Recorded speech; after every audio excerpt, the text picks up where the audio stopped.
Olá pessoal, tudo bem? Como vão? Aqui Fernando Ferreira, diretor da Pluri, aqui iniciando mais uma série sobre finanças dos clubes brasileiros.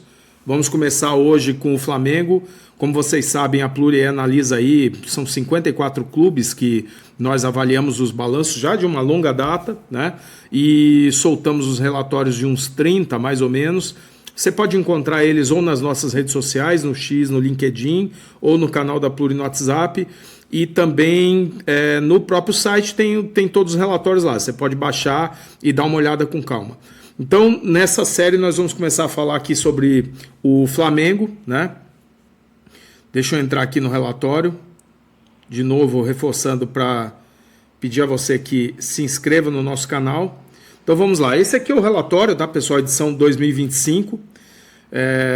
Vem aqui com um comentário inicialmente, né, em que a gente dá uma geral do clube, tem alguns dados sobre o clube, tanto os dados de conquistas, competições, mas também número estimado de torcedores, redes sociais, potencial de consumo da torcida. É bem legal essa parte, mas eu não vou me ater a ela não, tá? Eu vou direto para o que interessa, que a gente falar dos números em si, tá? O Flamengo apresentou no ano passado 1.334 bilhões de reais de receitas totais, dos quais 1.158 bilhões são receitas recorrentes. Essa segunda linha que você está vendo aqui, tá? Ele vem de 650 milhões em 2019 para 1.158 em 2024, quase dobrou em 5 anos, tá? As receitas totais aumentaram aí uns 50%, talvez um pouco menos, tá? Não, 50%.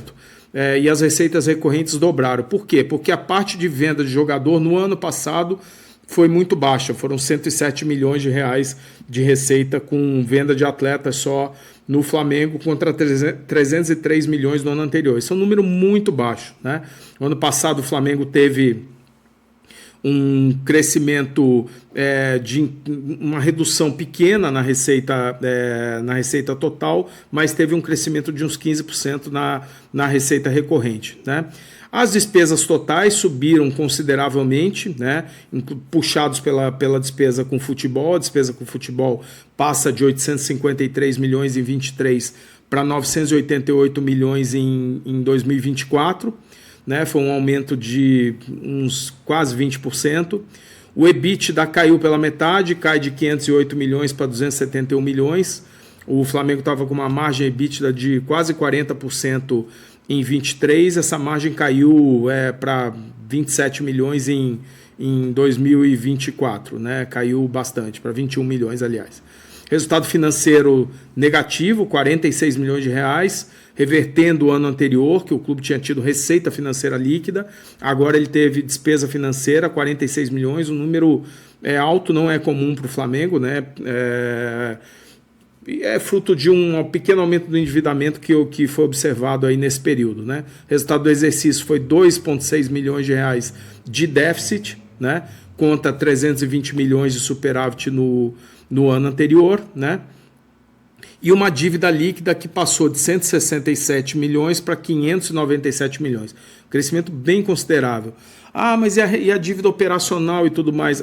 A dívida subiu em todos os aspectos, mas é uma dívida baixa em relação ao tamanho do clube. Ele consegue administrar, vamos dizer assim, com certa tranquilidade, tá? Necessidade de capital de giro. O clube era credor na diferença entre... Necessidade de capital de giro é a diferença entre ativo circulante e passivo circulante. Aquilo que você vai precisar de capital no período de até 12 meses, tá? O que te pressiona o caixa, principalmente. Você pode rolar isso? Pode rolar, mas é uma pressão sobre o caixa. E essa pressão ela não existia até o ano de 23. Em 24 a gente fecha com 183 milhões. Também é um número bastante controlável, tá? E o patrimônio líquido, que era de 654 milhões, caiu para 619 milhões. O que a gente viu no balanço do Flamengo em geral? Uma pequena piora, tá? A receita, principalmente por conta das vendas de atletas, não foi o que se esperava, né? O clube, obviamente, aí com essa receita, ele aumentou os gastos com futebol, as despesas em gerais do clube, inclusive despesas aí de caráter contábil, né, as depreciações e coisas do tipo, as baixas e amortizações, Então o clube teve mais despesa no ano passado e aí o EBITDA caiu, né? E também caiu o resultado final, né? Que voltou a ficar negativo aí depois de, tirando a pandemia, fazia muito tempo que o Flamengo não tinha um resultado negativo. A dívida, em contrapartida, ela sobe, né, naturalmente nesse período, e aí o patrimônio cai um pouco, aumenta. Então as coisas deram uma piorada. Tá? É uma coisa preocupante, é terrível, nossa, tá indo no caminho do Corinthians, nada disso. O clube está muito bem ainda, né? Divide a hegemonia dentro e fora de campo com o Palmeiras. O Palmeiras teve um ano espetacular em 24. No ano anterior, o Flamengo tinha tido um ano espetacular. Então, esse é o jogo. Os dois estão brigando ali, estão ganhando quase tudo, né? 4 das 6 Libertadores, 4 dos 6 brasileiros. São as equipes que dentro de campo estão indo melhor e as que estão também indo melhor fora de campo. Tá? Então, obviamente, uma coisa tem a ver com a outra, né, pessoal? O cara vai bem fora de campo. E vamos lembrar, outra coincidência, e não apenas coincidência, Flamengo e Palmeiras fizeram suas reestruturações naquela viradinha de ano de 2012 para 2013. A mesma virada de ano que o Corinthians foi campeão mundial. Olha que loucura. Eu vou fazer um vídeo sobre isso. O período em que, dezembro de 2012, o Flamengo, a Chapa Azul, ganha a eleição, tira Patrícia Amorim. Janeiro de 2013, Paulo Nobre é eleito presidente do Palmeiras. Dezembro de 2012, Corinthians é campeão mundial. De lá para cá, o Corinthians desce a ladeira fora de campo e depois dentro de campo também. E naquele período, Paulo Nobre e Eduardo Bandeira fazem a reestruturação, o turnaround dos clubes ali por um período. E depois veio o período de aceleração, né? Com a Leila é uma aceleradora do Palmeiras, né? Ela pega o clube reestruturado e bomba. E o Landim e o BAP pegam o Flamengo reestruturado e bombam, né? E no final das contas, com mais capacidade, o que eu sempre falo, o ciclo virtuoso do futebol, com mais capacidade de investimento, finanças ok, mais capacidade de investimento. Mais capacidade de investimento, times mais competitivos. Por um tempo, se você não for eficiente na gestão do futebol, você patina. Quando você domina a gestão do futebol, que é o que os caras dominaram, se estruturando, trazendo profissionais de primeira linha, tendo uma estrutura muito robusta, eles aí dominam a eficiência, o controle da eficiência do departamento de futebol, e aí o resultado vem dentro de campo. E quando vem o resultado dentro de campo, o clube acaba faturando mais, passa a ter finanças cada vez melhores, capacidade de investimento cada vez melhor e tem competitividade cada vez maior. É o que a gente vê hoje. Eu vou fazer um vídeo nos próximos dias sobre quem pode desafiar Palmeiras e Flamengo, porque no horizonte que a gente olha, esses dois clubes, eles vão continuar dominando o futebol brasileiro e, com um pequeno detalhe, pode ter aqui pontualmente como a Copa do Brasil esse ano, tem 4 clubes lá, não está nenhum dos dois. Mas os dois principais campeonatos, que é o Brasileirão e a Libertadores, eles são os campeonatos que realmente a galera foca, né? Quem pode, foca. E aí vai ter espaço para quê? Para os demais clubes, o Cruzeiro dá uma bicadinha aqui, o Atlético Mineiro, o Corinthians eventualmente, São Paulo, aí vai ter aí 4 clubes na Copa do Brasil, mas estruturalmente, quando a gente fala o seguinte, quem são os clubes que entram em todos os campeonatos favoritos, candidatos ao título, são 2 clubes no Brasil, Palmeiras e Flamengo. Então, seguindo aqui, depois eu vou voltar aqui nessa qualificação econômico-financeira, isso é uma coisa exclusiva da Pluri, tá? Inédita, a gente avalia e está criando aí um relatório específico para a saúde financeira dos clubes, quem são os clubes com melhor estrutura financeira, e aqui a gente avalia 3 critérios, o porte, a tendência dos indicadores, qual é a direção, o viés, e a qualidade desses indicadores. Tá? Dali a gente tem pesos e a gente tira o grau o índice de estrutura financeira desse clube. Então esse é um ponto. Depois a gente avalia o grau de transparência financeira, que é uma outra avaliação à parte, em que a gente pega o seguinte, com relação às divulgações de dados financeiros, quem são os clubes mais transparentes do Brasil? A gente tem esse ranking e a gente atribui notas a esse clube. A composição da estrutura financeira com a transparência nos dá o índice geral de gestão financeira. Tá? Quem gere melhor esse futebol?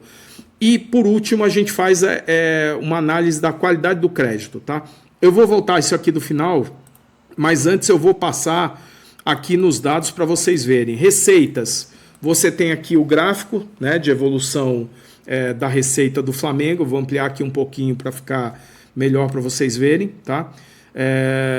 Então, o gráfico da evolução das receitas do Flamengo, né, uma alta incrível. Em 2012 o Flamengo faturava 200 milhões de reais, hoje fatura 1 bilhão 330 milhões, porque caiu 3% em 24, tá? Distribuição das receitas, 31% match day, 34% direitos de transmissão, 18% comercial, 8% negociação de atletas e 8% outros. Contabilmente, a receita com negociação de atletas está saindo da receita.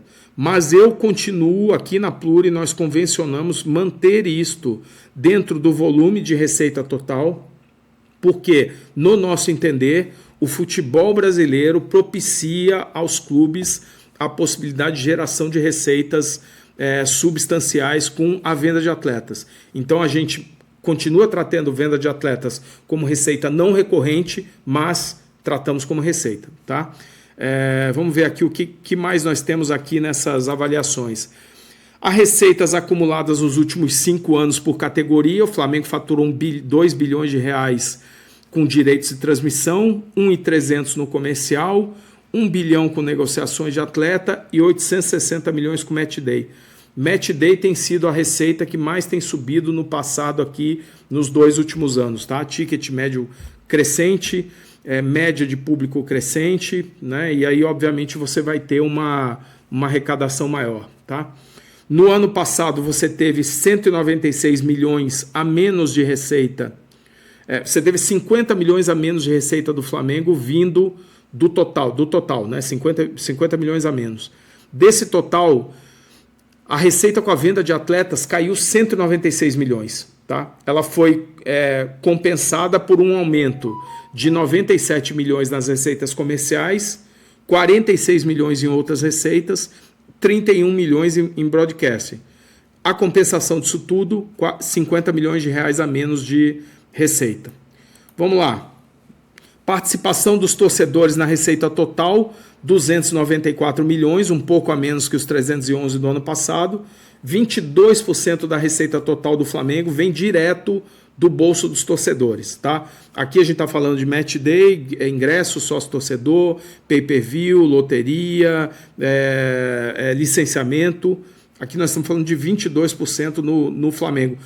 Veja que aqui nesse gráfico, lá direito, esse gráfico na cor preta, tem a média. Tá? Então aqui você encontra a média em relação ao Flamengo. O Flamengo tem a participação do torcedor sobre as rendas, as receitas do Flamengo é um pouquinho superior à média. Tá? Vamos lá. Receita recorrente, só crescimento. Né? 1 bilhão 158 milhões esse ano de 24 contra 1 bilhão e 10 no ano anterior. 196 milhões lá quando começa a mudança de gestão no Flamengo. Receitas não recorrentes aqui, né, evolução anual dessas receitas, como a gente tem ido. Essas não recorrentes, obviamente, aqui o impacto foi negativo por conta da queda, principalmente da receita com as vendas de atletas, tá? E aí você vê esse gráfico aqui, que é legal também, que ele mostra as receitas recorrentes que estão em preto contra as não recorrentes que estão em vermelho. Você vê que esse ano abriu a boca do jacaré, né, porque caiu a venda de jogadores e, obviamente, a receita não recorrente ela ficou menor. Tá? E o índice, a evolução do índice de receita recorrente versus não recorrente, tá? Comparada, que voltou a crescer esse ano. São R$ 6,00 de receita recorrente para cada R$ 1,00 de receita não recorrente. Tá? Dívida e patrimônio. Nós vimos aqui a dívida líquida do Flamengo dando um salto esse ano, tá? Um patamar de quase 600 milhões, voltando aí para o ano de 2020, ali, Covid, né? Também a gente pode dizer que voltou para o ano de 2014, né? Só lembrando, o Flamengo em 2014 faturava muito menos do que fatura hoje. Então, uma coisa é o valor da dívida como um todo. Outra coisa, a gente tem que sempre comparar a dívida com o tamanho do clube. Então, o índice de dívida em relação à receita é fundamental. Ele está aqui à frente, a gente já vai ver isso. Tá? Para quem que o Flamengo deve?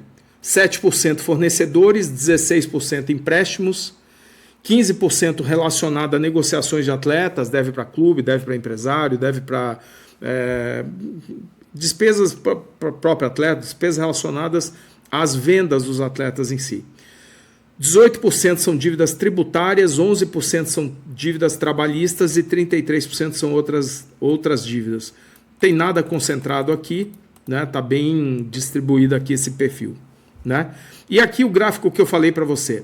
O da esquerda mostra a dívida líquida em relação à receita total, tá? O gráfico vermelho, as barras são do Flamengo, as linhas são a média, tá? E nesse gráfico à direita é o mesmo gráfico, só que ele pega dívida líquida sobre receita recorrente, tá?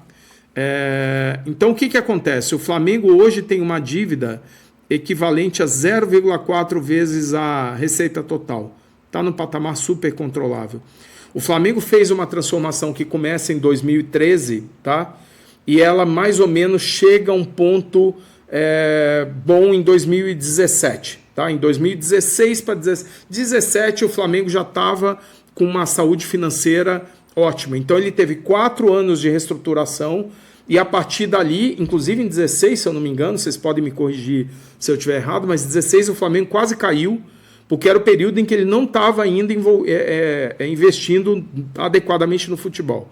Então o foco era, eu vou arrumar minhas contas antes, vou passar 4 anos complicados, foram os 4 anos de 13 a 17, a partir daí, meu amigo, ciclo virtuoso instalado, vamos começar a colher os frutos, tá? Então nesse gráfico você vê, por exemplo, na dívida, que ela vem de patamares enormes lá em cima em relação à receita, vai caindo, caindo, caindo, e chega aqui nesse meio já em 2017, tá? Quando você olha a receita recorrente, em 2017 ele já era 0,7 a receita, né? Quer dizer, você tinha 0,7, 70 centavos de dívida líquida para cada real de receita recorrente, tá?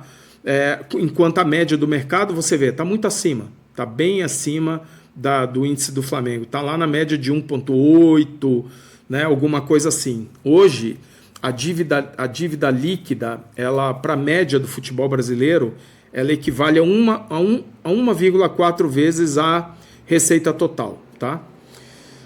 Só para efeito de comparação, o Flamengo está bem melhor do que isso. Composição do endividamento, esse endividamento de 430 milhões que aumentou no ano, de onde veio esse aumento? Bom, veio 135 milhões em negociação de atletas, quer dizer, o clube contratou jogadores, né? 176 milhões de empréstimos e fornecedores, aí o restante em outras contas aí menos significativas, mas aqui está a questão. Dívida, composição da dívida, o Flamengo tem meio a meio dívida de curto prazo, meio dívida de longo, também é mais ou menos a média do mercado. Aqui a gente vai para necessidade de capital de giro, que tá, quando você olha, é um número que vem subindo nos últimos anos, mas em relação à receita total, é um patamar assim bastante tranquilo e bem abaixo da média do mercado. Vamos lá, patrimônio líquido.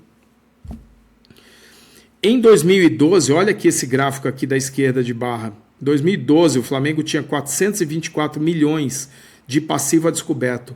Pessoal, passivo a descoberto é o patrimônio líquido negativo, tá? Então, quando você fala patrimônio líquido e ele é negativo, a gente chama ele de passivo a descoberto, tá? Em 2017, lembrem lá o 17, né? É o período em que o Flamengo passa a ser positivo e esse patrimônio líquido começa a subir agressivamente, tá? Ano passado ele barrigou. Barrigou por quê? O clube teve prejuízo, teve déficit, né? Que é a maneira certa de se referir. E aí, obviamente, ele teve uma piora. O índice de alavancagem de recursos próprios, aqui são indicadores, né, contábeis, indicadores que a gente usa. Então, alavancagem de recursos próprios, ativo sobre PL, 39%, o caso do Flamengo. O ativo equivale a 39% do patrimônio líquido. é um número que vem melhorando, ano passado de novo barrigou. Vamos aqui falar das despesas, né? As despesas do Flamengo vem crescendo principalmente a partir de 18, 19, quando o Flamengo começa a montar super times, e aí o Flamengo tem super receitas e aí pode ele se dar a luxo de ter super despesas, né? Essas despesas vêm subindo. Ah, Fernando, mas tinha que controlar as despesas. Ano passado deu uma derrapada, né, pessoal? Realmente, de fato, a despesa total no ano passado, ela bateu ali, ficou, tanto é que deu prejuízo, ela equivaleu à receita. Não é o comum do que vinha acontecendo com o Flamengo nos últimos anos. O Flamengo vinha claramente mantendo um resultado positivo com a receita recorrente, e a receita de venda de jogador meio se traduzia no superávit. E aí, com isso, ele pagava a dívida, fazia caixa, né, conseguia ter uma folga. Ano passado não foi isso que aconteceu. Tá? Ano passado fraquejou a receita com venda de atletas, mas o clube, mesmo na receita recorrente, ele já ficou já com uma margem menor, né?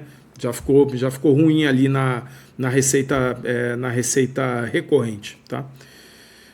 Ficou negativo, né? Se você considerar a receita recorrente, aí equilibrou um pouquinho com os 100 e poucos milhões ali de receita, né, com a venda dos atletas. Despesas com futebol crescente, como é de se esperar, né? Você vai lembrar aqui, olha aqui, ó, de 2012 a 2016, a receita com futebol do Flamengo estava bem contida, né? Bem contida. O clube vinha melhorando a receita, mas ele não estava investindo no futebol como deveria, porque essa era a estratégia. Corintianos, torcedores do Galo, Vasco, todo mundo quase, né, que tem problema hoje de caixa, Internacional. O segredo é realmente segurar conter as despesas até que você consiga virar a página. Se você não consegue fazer isso, você precisa arrumar um investidor. Então vira SAF e busca um investidor. Ah, não quero virar SAF, não é para mim, papapá. Então, meu amigo, controla as tuas despesas, tá? Porque essa é a maneira de você reduzir o endividamento e reduzir a despesa financeira que nós já vamos falar lá. Despesa com futebol sobre as receitas totais. O que é saudável? Saudável é até uns 70%, tá? O Flamengo ficou em 74%. Um índice que é o maior, tirando a Covid, é o maior em muitos anos do Flamengo, inclusive desde os períodos lá, né, lá atrás. Então esse ano realmente gastou-se um pouco mais ali no futebol. Ou talvez esperava-se vender jogador e aí não aconteceu, alguma coisa assim. Resultado, EBITDA, né, o resultado operacional, falando assim grosseiramente. O Flamengo tem EBITDA positivo desde 2012. 13, tá? É uma coisa impressionante, tá? Então realmente é um clube que se estruturou e a margem EBITDA muito bem nesse período. Compara com a média do futebol brasileiro aqui, estamos falando do gráfico da direita, compara a margem EBITDA do Flamengo, que são as barras, com esse gráfico de linhas aqui. Olha a diferença. Cara, impressionante, né? Então aqui é onde você melhor explica como é que eles controlaram o resultado em si. Outro ponto fundamental, quando você for ver as avaliações de Corinthians e outros clubes, eu tenho batido muito nisso.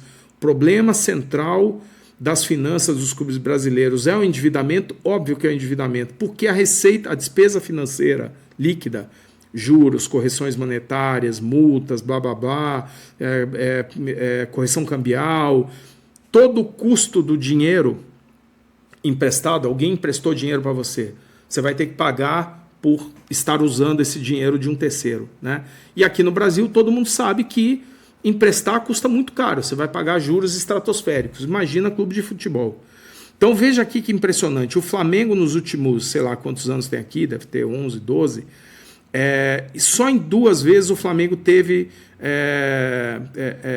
receita financeira líquida, tá? Que foram os anos de 15 e de 23.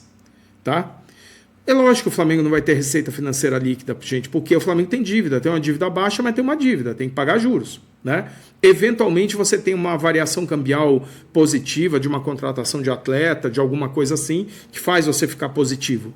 Mas a despesa financeira líquida, ela sempre, o resultado financeiro líquido, ele vai sempre ser normalmente negativo. O problema é o tamanho disso. E o Flamengo tem tido aí nos últimos anos uma despesa financeira líquida que não é um exagero. O ano passado subiu um pouquinho, foi a maior desde 2013, primeiro ano, tá? E aqui, meu amigo, é 4 milhões ao mês, tá? É 4 milhões ao mês que você está pagando de serviço para dívida, né? É sempre bom ter uma dívida aqui e ali? Sim, para permitir você crescer, você acelerar o crescimento e tudo mais. A questão é quanto isso custa, tá? A despesa financeira está equivalendo a 4% das receitas do Flamengo. Não é um patamar horrível. Tem clubes aí com 10%, 15%, 20%. Tem clubes que isso é uma coisa impressionante, tá? Acompanhe aqui o nosso canal. Se vocês tiverem de dúvida, pessoal, vão colocando aí nos comentários e eu vou responder para vocês. Provavelmente eu faço um videozinho, um short aí, qualquer coisa, e vou especificamente para responder as dúvidas de vocês, tá? E os clubes que vocês quiserem que a gente analise, coloquem aí também, tá? Resultado líquido recorrente. Olha aqui, ó. Resultado líquido recorrente do Flamengo, 509 milhões em 23, cai para 271 milhões em 24. Aqui está a margem líquida recorrente, tá? E vem o resultado líquido final, tá? O resultado líquido final, 46 milhões de resultado negativo em 24, contra 28 milhões em 23, né?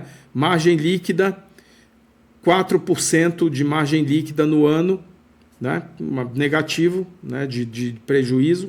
É um número que não tem sido muito comum para o Flamengo.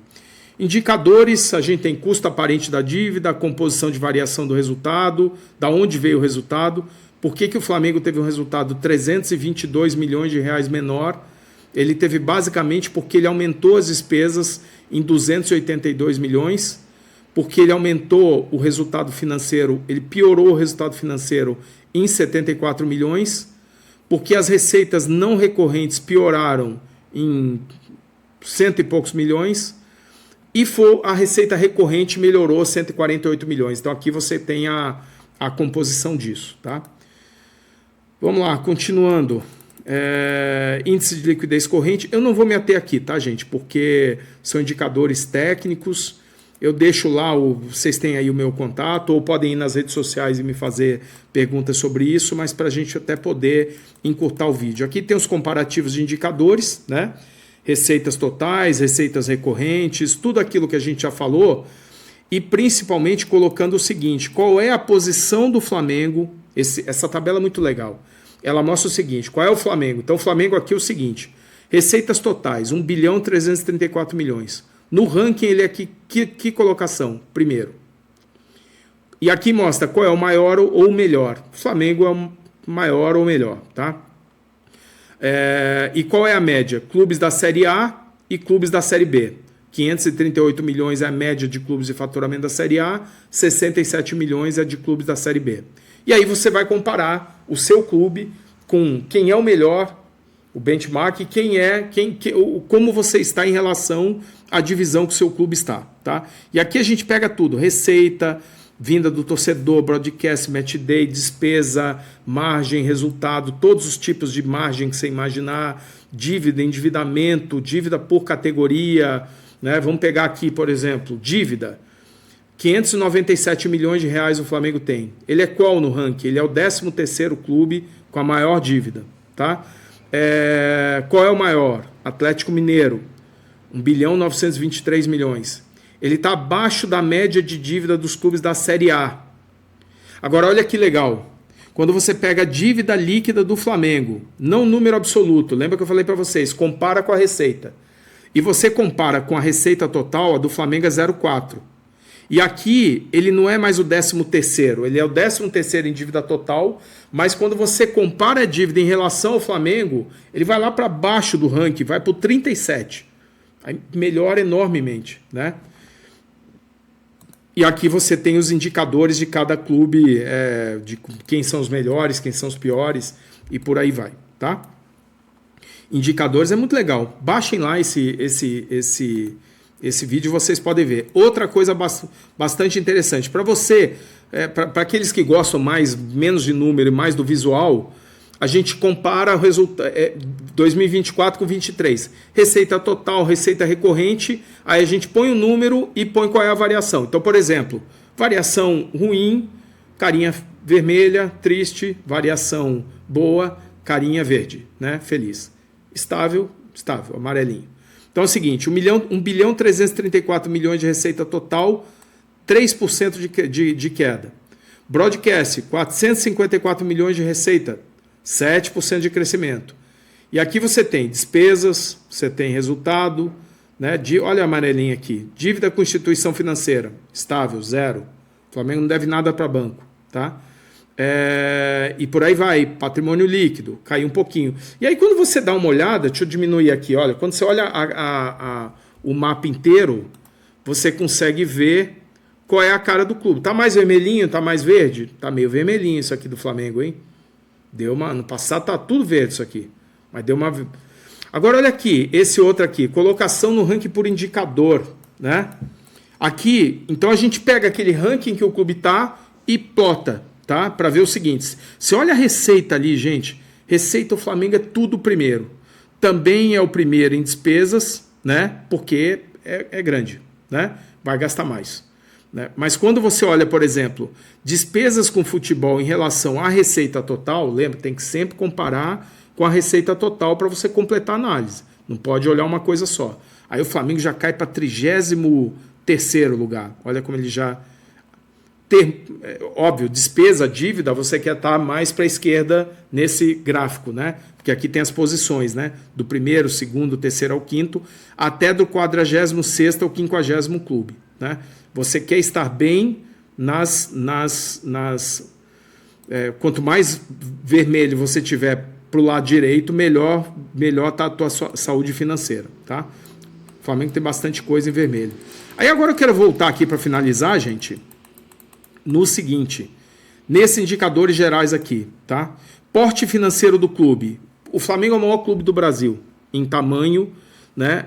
Do ponto de vista financeiro. Era até 24.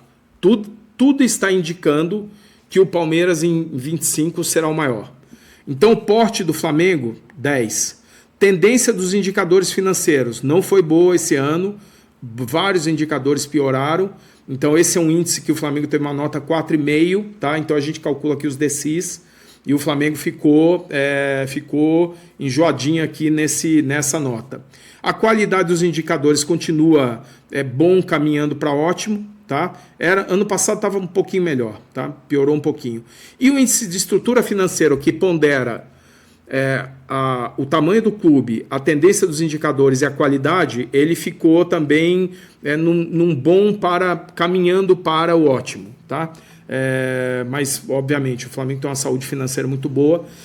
Grau de transparência financeira, isso aqui vai ser um relatório à parte que a gente está preparando na Pluri, tá? Vamos divulgar em breve, vamos fazer vídeo sobre isso, tá? O Flamengo tem uma transparência financeira entre o regular e o bom, tá? E o índice geral de gestão financeira, ele é bom, tá? É bom, indo para o ótimo, ainda está um pouquinho, né? Mas é mais ou menos igual a qualidade dos indicadores e o índice de estrutura financeira.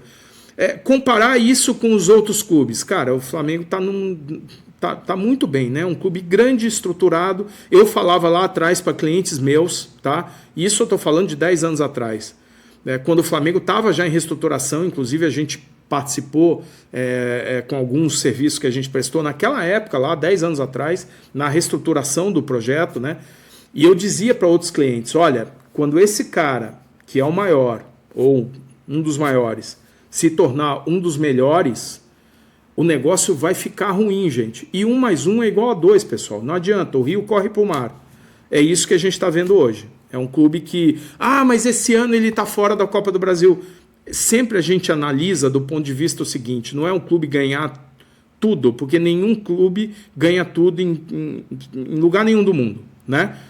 O que se determina a força de um clube é a capacidade dele manter sempre competitivo, candidato a títulos em todas as competições que ele participa. E assim é o Flamengo, né? Assim é o Palmeiras. São os dois clubes a serem batidos. Só que a ser batido é só um desejo se você não estiver preparado para isso. A gente não vê ninguém no horizonte, vou fazer um vídeo sobre isso, preparado para enfrentar o Flamengo fora e dentro de campo, Flamengo e Palmeiras, tá? E a qualidade do crédito em si, né, é uma qualidade A, né, é uma qualidade de crédito alta. Veja, nos nossos relatórios, deixa eu pegar aqui embaixo e mostrar para vocês, isso aqui é importante. Nós temos aqui no final do relatório uma legenda de risco de crédito, tá? O maior rating de crédito aqui nosso é o AAA, 3A, AAA que a gente chama. Tem o AA, duplo A, tá? Nenhum clube na nossa avaliação é nem AAA, nem AA, 2As.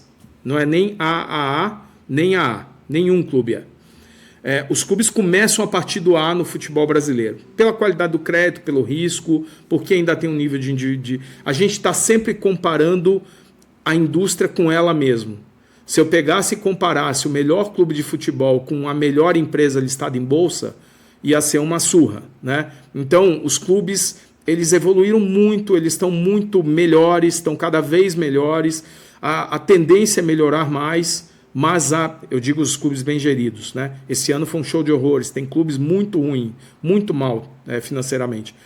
Mas eles ainda têm problemas, vamos dizer assim, do ponto de vista financeiro, de liquidez, de risco, de uma piora. O próprio setor tem esse risco, porque um rebaixamento ele é um risco de continuidade, né?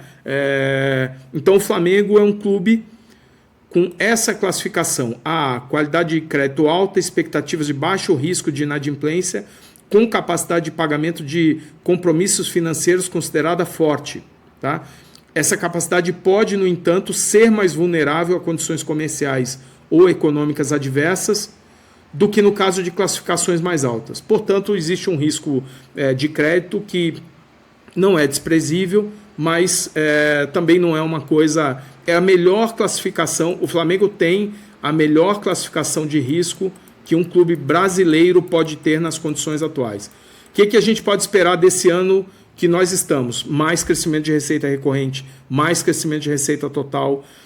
O Flamengo provavelmente vai ser o segundo esse ano, o Palmeiras vai bater ele em receita, mas isso é uma coisa que um tá superando o outro e eles estão cada vez mais faturando, estão puxando o mercado, porque todo mundo tem que correr atrás.